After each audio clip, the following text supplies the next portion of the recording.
Ciao amici e amiche del segno dei pesci, io sono Angela e questo è Exoterical ed è così che mi trovate sui social. Questo è l'oroscopo lunare motivazionale che vi darà dei suggerimenti e vi aiuterà a trovare la spinta giusta per affrontare il periodo dal 19 gennaio al 1 febbraio, dove troveremo la luna piena in Leone. Vi ricordo che è una stesa generica, prendete solo ciò che vi risuona di più e potete integrarla col vostro segno lunare. In descrizione trovate le recensioni dei mazzi usati e i link per acquistarli.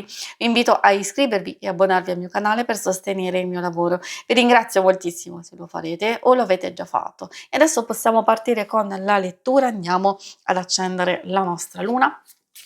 Ma prima di tutto vediamo cosa vi porterà questo periodo e soprattutto la luna piena in Leone. Una carica di ottimismo, di fiducia, di creatività, di buone idee da realizzare, desideri effettivamente che finalmente si possono realizzare, problemi che migliorano, in qualche modo possono essere risolti. Ottimo momento per promuovere progetti anche per un nuovo lavoro, nuove relazioni, conoscenze, viaggi e divertimento, anche possibilità di sfruttare al massimo il nostro fascino, le nostre migliori capacità e qualità. Di contro dobbiamo fare attenzione perché ci sono alcuni eccessi che potrebbero creare delle situazioni di conflitto e di difficoltà di comunicazione, emozioni molto forti, eccessiva ambizione, calo della forza a livello psicofisico, delusione, bisogno di attenzione, egoismo, quindi direi di portare un po' di equilibrio, magari cercare di usare le proprie energie, le proprie emozioni con delicatezza e con parsimonia. Allora, procediamo proprio con la prima carta, di solito rappresenta il nostro punto di partenza, quindi capire come inizia questo periodo, anche per cercare poi di gestire il percorso nel miglior modo possibile. Cosa aspettarci dal nostro punto di partenza, quindi intorno al 19 gennaio. Abbiamo la carta, ce lo dice la carta volo notturno. Effettivamente, è vero, non è una carta, tanto positiva, ma più che altro perché ci vuole far capire subito una cosa, e cioè prendere contatto con un qualcosa che ci destabilizza. Ad esempio, se non ci fidiamo di qualcuno o di alcune cose che stanno avvenendo, allora siamo lì in guardia, a osservare, a valutare, oppure anche le nuove situazioni possono crearci incertezza e destabilizzarci. Quindi, come vi dicevo, non è una carta necessariamente negativa, cioè se già ci sono delle cose che state attenzionando e già sapete che sono un po' complesse, un po' difficili, eccetera, allora capisco diffidenza e difficoltà. Invece ci possono essere delle nuove situazioni, il nuovo a volte spaventa e allora quindi può essere anche una cosa troppo bella o positiva, a maggior ragione siamo lì increduli e allora rimaniamo un po' sul chi va là. Ecco, questa è un po' la fotografia di questa fase iniziale.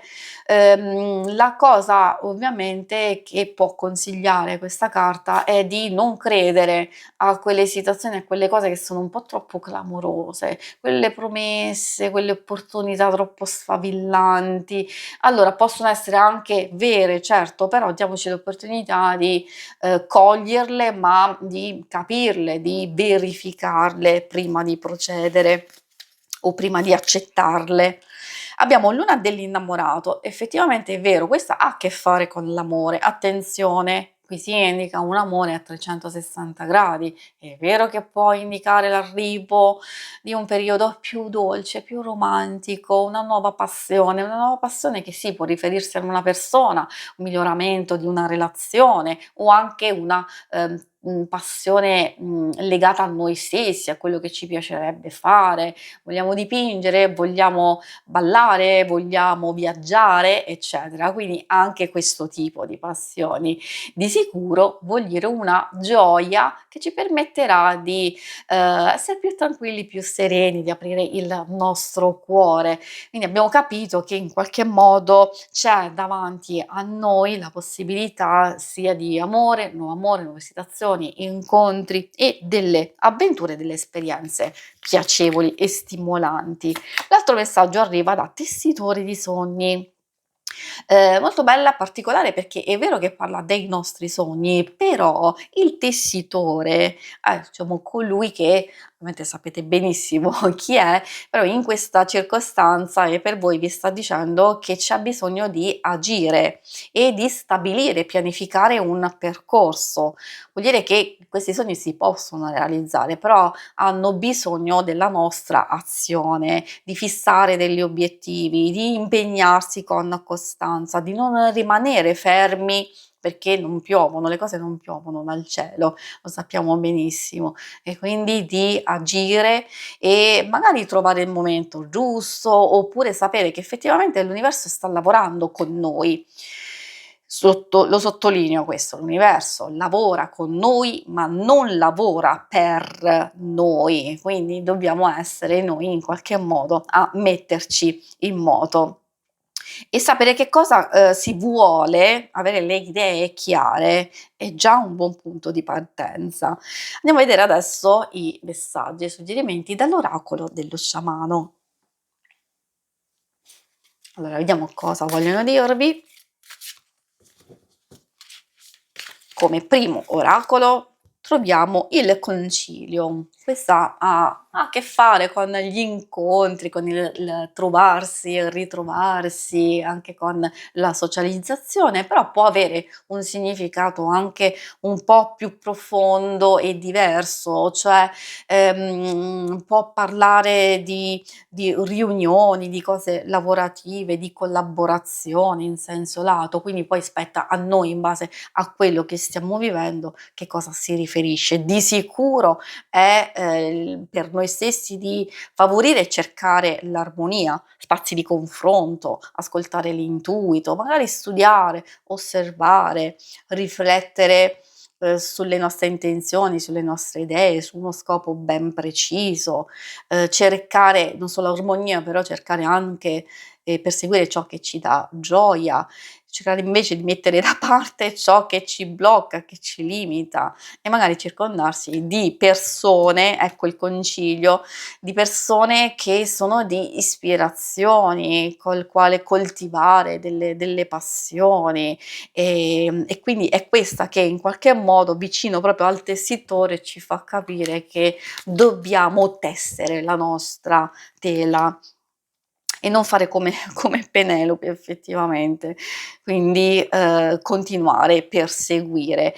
E lo sciamano, mistico infatti ci dice proprio di utilizzare le nostre potenzialità, il coraggio, anche la determinazione, non solo, fantasia e immaginazione, le nostre stesse idee che danno forma alla realtà.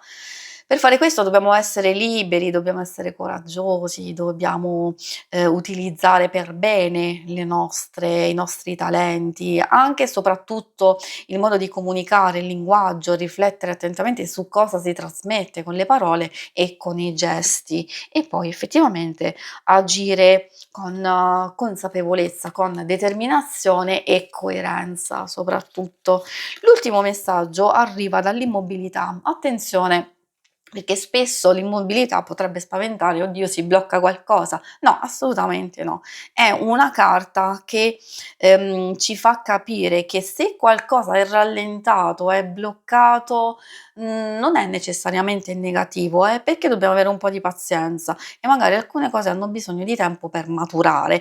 Ovviamente è diverso se le cose sono bloccate, se ci sono proprio degli ostacoli. Allora lì dobbiamo cercare di capire come superarli. Un blocco, non necessariamente deve essere, combattuto, perché, a volte è meglio fermarsi un attimino, riflettere attentamente, magari lì cerchiamo di capire se è veramente quello che desideriamo, perché invece poi le nostre considerazioni ci possono portare a tutt'altro, ed è lì che, appunto l'immobilità si trasforma in movimento, e cioè movimento dentro di noi per aiutarci a comprendere meglio, a riflettere, a pianificare e quindi poi agire. Si conclude qui la lettura, vi ringrazio per avermi seguita. Se volete, in alto a destra trovate il logo per iscrivervi al canale, mentre in basso trovate le schermate per vedere il vostro oroscopo mensile e il settimanale. Alla prossima, vi auguro una buona luna. Ciao!